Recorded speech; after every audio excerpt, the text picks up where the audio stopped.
দেখতে, দেখতে ৬ রোজা পার হয়ে গেল। কিন্তু স্মৃতি থেকে অনেক কিছু সরে গেল। তো যাই হোক আপনারা সবাই জানেন আমার ভিডিওগুলো খুব ভালো করে দেওয়া হয় না। আমার মাকে নিয়ে এতটা ব্যস্ত ছিলাম যে আমি ভিডিও দিতে পারিনি। তার মধ্যে মোবাইলটা ১ম পর্যায়ে আমার মোবাইলটা পানিতে পড়ে গেছিল। কিছু করার ছিল না। তারপর আরেকটা মোবাইল নিলাম। এখন ভিডিও শুট করা শুরু করে দিলাম। আর এই তো চলে আসলাম আপনাদের মাঝে। আপনারা সবাই কেমন আছেন অবশ্যই জানাবেন। তো আজকে ফ্রাইড রাইস রান্না করব। আজকে ৬ রোজার দিনে যা করেছিলাম।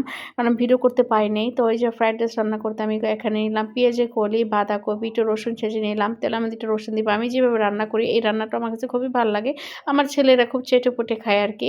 এখন আমি এর মধ্যে দিয়ে দিলাম হলো একটু আ রসুনটা একটু যখন হালকা কাঁচা, কাঁচা ফ্লেভারেই থাকবে তখন আমি দিয়ে দিব একটু ডিম, ২ টা ডিম নিলাম। সেই ডিমটাই আমি এখানে দিয়ে ফেললাম। আর আমার এই কড়াইটা কিন্তু আমার মামা মালয়েশিয়া থেকে এনেছিল।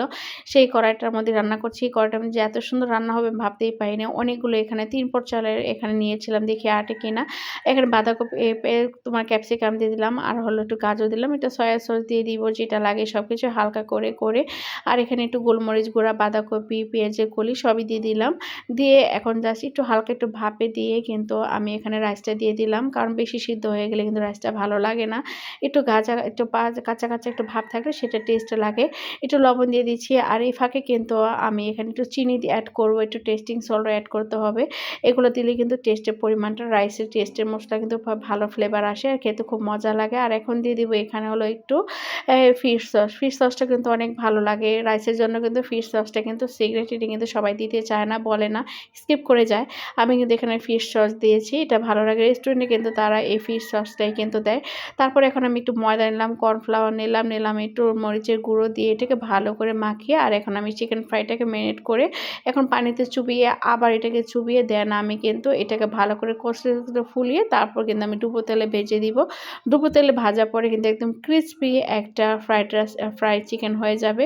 তোমরা কি এভাবে করো কিনা অবশ্যই জানাবে। আমি কিন্তু অনেকদিন পরে করলাম কারণ মন মানসিকতা ভালো না দীর্ঘ ৫ মাস পরে কিন্তু আমি চিকেন ফ্রাই করলাম। কারণ যেহেতু আমার মায়ের দিকে আমি সময় দিয়েছিলাম, মন মানসিকতা খারাপ ছিল।